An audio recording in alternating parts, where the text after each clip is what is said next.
Hey all, today is day 2 of our 30-day English grammar course and this is part 2 of simple present tense.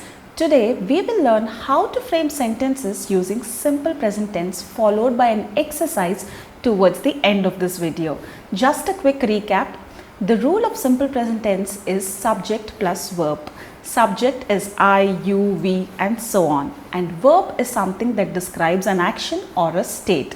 Just look at some of the examples here. I run every day. I speak English, Telugu and Tamil. I love my family.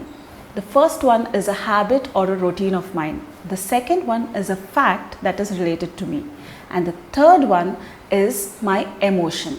So these are the three categories of situations in which you should follow the rule of simple present tense. Now you are sort of comfortable in framing the sentences when the subject is I. But what about when the subject is you, we, they or any other plural form like those men, these kids? In this case too, you are supposed to use the verb as it is in its base form without adding s to it. Like I run, you run, we run, they run, those kids run, these men run. Okay? Now if the subject is he, she, it or the name of a person, you need to add s to the verb like he runs, she runs, it runs or Yamini runs. Most of the verbs end with s. However, there are certain verbs where you need to add ies. How do you identify them? Now, whenever a word ends with y and there is a consonant in front of it, then you need to add ies. In English language, a, e, I, o, u are vowels and all other letters other than vowels are consonants. For example, try, tries, where you are adding ies.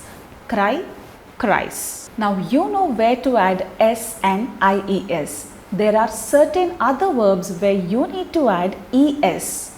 If you have some confusion, follow this rule. Any word that ends with s, sh, ch and x, add es to it. It's easy to remember because I feel the sounds are somewhat connected. S, sh, ch, x. Have a look at some of these examples here.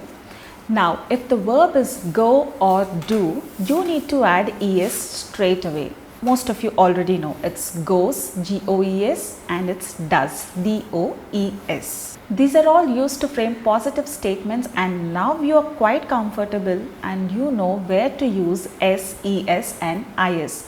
But what if you want to convey a negative statement like I don't run every day? I run every day is a positive statement. I don't run every day is a negative statement. So whenever you're making a negative statement, make sure you're adding don't in front of the verb. Here the verb is run and you have added don't in front of the verb. Don't is the short form of do not. When you speak to someone, you use don't to make it sound more natural. You must know one thing here. Run is the main verb and do is the helping verb. When you are making negative statements, you need to use not in between the helping verb and the main verb. When the subject is I, you, we, they or any plural form, you need to use don't. When the subject is he, she, it or name of a person, then you use doesn't or does not in a negative statement. And remember, one of the most important rule while making negative statements is never add s to the main verb when you are using don't or doesn't. She does not run every day is correct. She doesn't runs every day is wrong. But when you are making a positive statement or an affirmation, you say she runs every day. So now you know how to make a positive statement or an affirmation and a negative statement.